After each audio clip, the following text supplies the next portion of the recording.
American and British officials are now saying that Russian forces have suffered significant casualties and setback since the war began. As the New York Times put it today, Pentagon officials say a 10% casualty rate, including dead and wounded, for a single unit renders it unable to carry out combat-related tasks. With more than 150,000 Russian troops now involved in the war in Ukraine, Russian casualties, when including the estimated 14,000 to 21,000 injured, are near that level.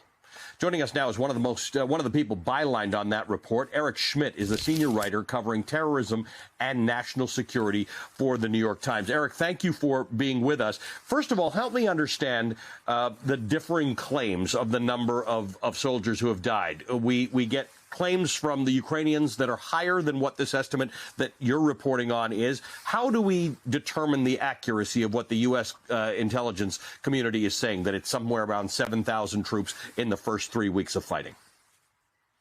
These are very difficult numbers to come by, Ali, and it is an imprecise science, to be sure. You've got the Russians who are coming with very low numbers in the high hundreds figures. Then you have the Ukrainians who mentioned are somewhere 13 or 14,000. That's probably well inflated.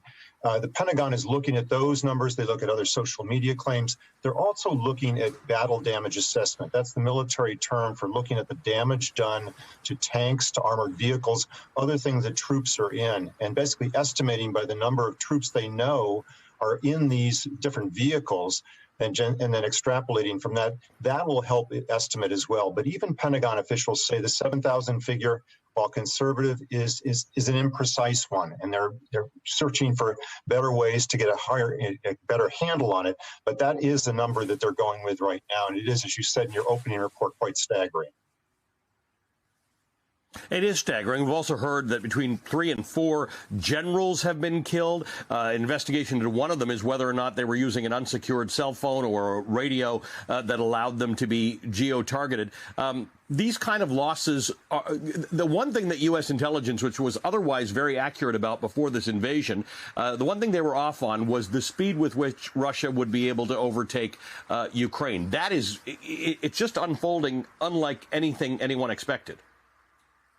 That's right. The Russians, by all accounts, felt they could get into Kyiv, the capital, within 1 or 2 days, basically take over the leadership there, and then probably take over most of the country in the next week or two. That obviously hasn't happened for a couple of big reasons. One is just the fierce resistance they met from the Ukrainians, as your report is documented right now. The other thing is they overestimated their own capabilities going into Ukraine. Serious logistics problems, shortages of fuel, of food, of spare parts. We've heard of widespread reports of conscripts, young and inexperienced troops who were not told they were going into a war zone, basically walking away from some of their vehicles and some of these convoys we've heard that have been stalled going into Kyiv. So it's been a collection of errors on the logistical side. It's also been a flawed campaign of the ground forces not really being synced up with the air forces in a normal way you'd had your battle. And so what they've had to do is resort to the tactics that your earlier report mentioned, stand back and pummel these cities with artillery, long-range missiles, and some aerial bombing. And again, to people who are not sort of trained in understanding military techniques, it's hard to understand. But really, this means you can't be bombing or shelling a city or shelling locations where your troops are located. So if the ground troops are not able to do what they're supposed to do, now what we're seeing is, as Cal was reporting, Russian troops retreating from those positions, sometimes leaving dead Russian soldiers behind while they call in air support, which then bombards an area. It's an inefficient way of doing things, to say the least. That's right. It's quite a brutal way of doing things. What's happening is on the outskirts of all these cities you've mentioned, the Ukrainian forces are basically fighting the much numerically superior and technologically superior Russian forces roughly to a standstill. So rather than being able to advance further and enring most of these cities, the Russians are having to stand back and use the one weapon they do have a lot of, and that is artillery and these missiles, and basically weapons of terror at this point, forcing the civilian population to flee, damaging much of the cities, and basically trying to take over from there. What we haven't seen yet is urban combat. And that is the Russians trying to get inside of the streets of these cities. That's where it could get really bloody and really bad, even worse than what we've seen now.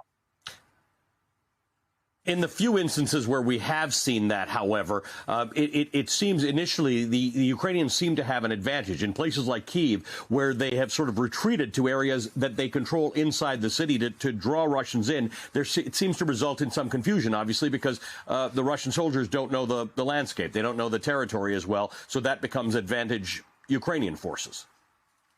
Absolutely. The Ukrainians know the terrain. They're fighting on their home turf, and they're highly motivated to defend their homeland, whereas we've seen the Russian morale, whether it's at the conscripted troops force, all the way up to some of these general officers you mentioned, it's somewhat in disarray now.